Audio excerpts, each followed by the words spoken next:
When a man begins to build character, the first thing God does is that God empowers him.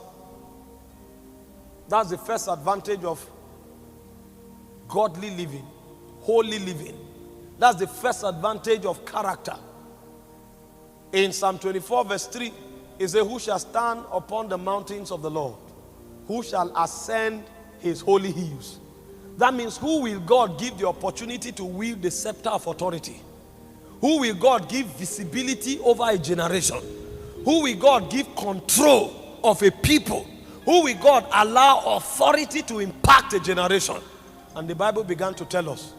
He said, him that is of a clean hands, him that is of a pure heart, that have not lifted up his soul in vanity.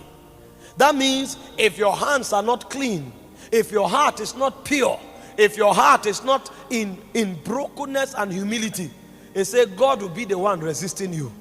That is why you may have all the creativity, but nobody will know you. That is why you have all the words, nobody will know you.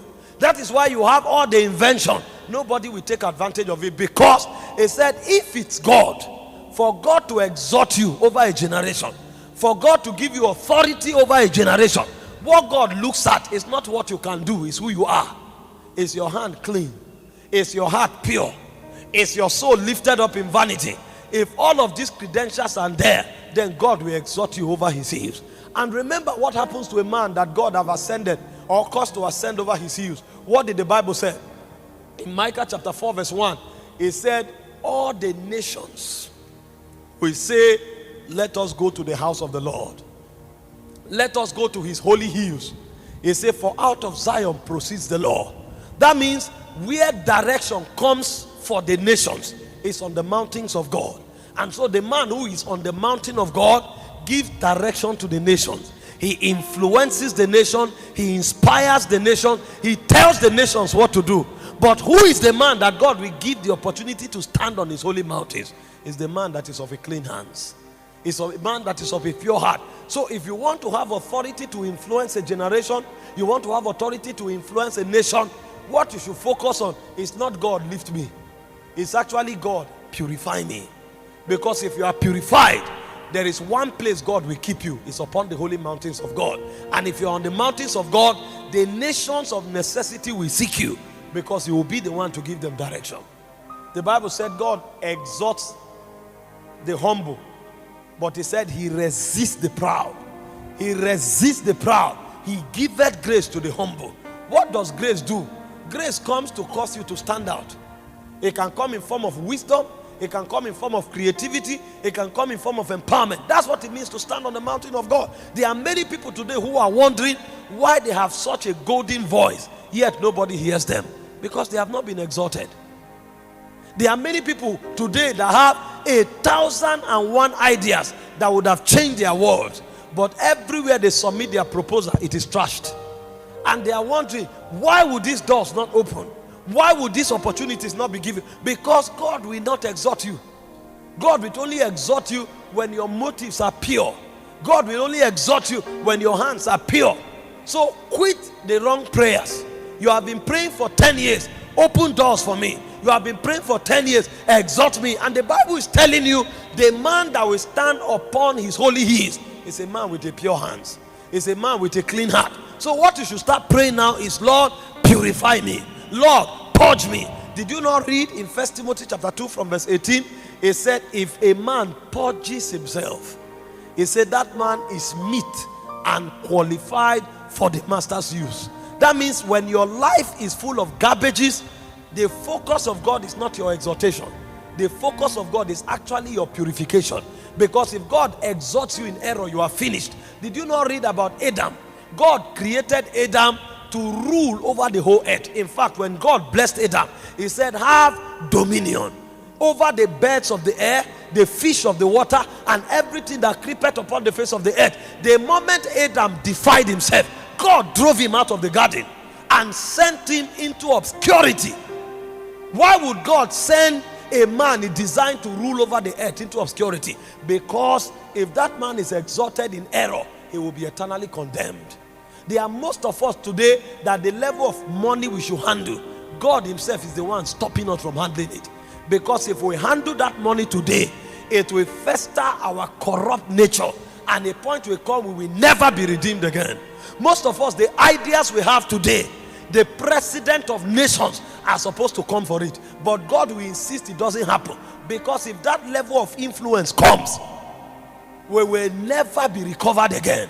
We will be so lost that even if the whole power in heaven were to be channeled in our direction, we will be beyond recovery. So what God will do is that he will keep those doors waiting for the day that you are purified. And the day you are purified, like the twinkling of an eye, things just changes, and you are wondering, is it so easy for me to have a breakthrough? Yes, it's that easy, but it is difficult for you to be transformed. That's why God faced the difficult part first. The moment your transformation is ensured, your change comes to you by free course. Believers focus on the wrong things.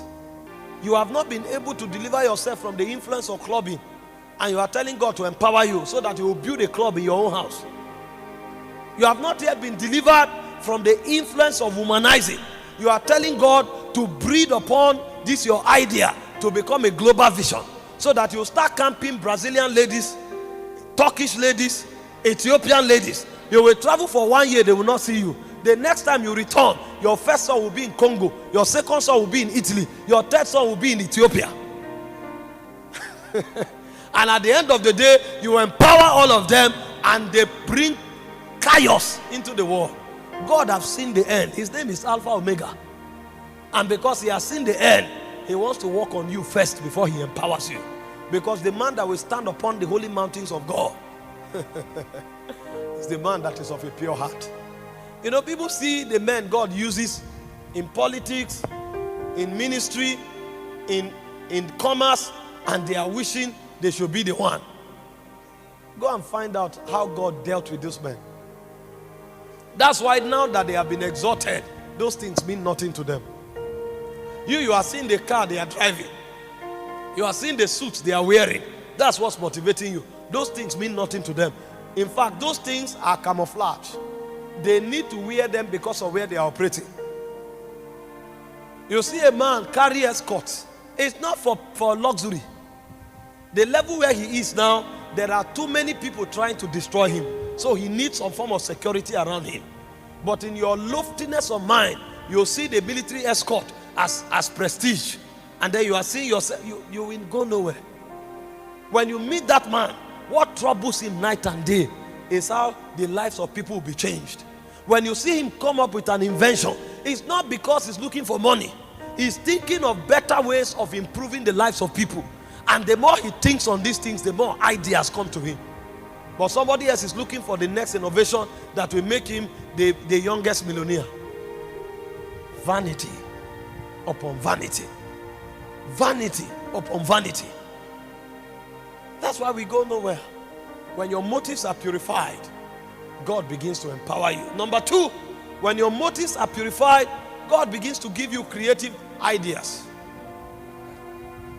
Most of the inventors today, they were not thinking invention. They were actually thinking of improving the lives of humanity. So somebody see people trekking, riding on horses for 2 months to get to a location, and is wondering, how can human beings get to their destination faster? How can human beings be saved from the peril of the crisis of having to travel long distances, going through deserts? And as he's there thinking, he looks at a bird, and he said, birds fly. Is it possible for metals to fly? And on the strength of that, ideas began to come. What he's trying to deal with is the problem of transportation, not just to be called another inventor. And as those things burden him, it triggers into creativity. But you will never think like that until you are purified. Because if you are not purified, you will keep thinking self. And the more you think self, the smaller you become.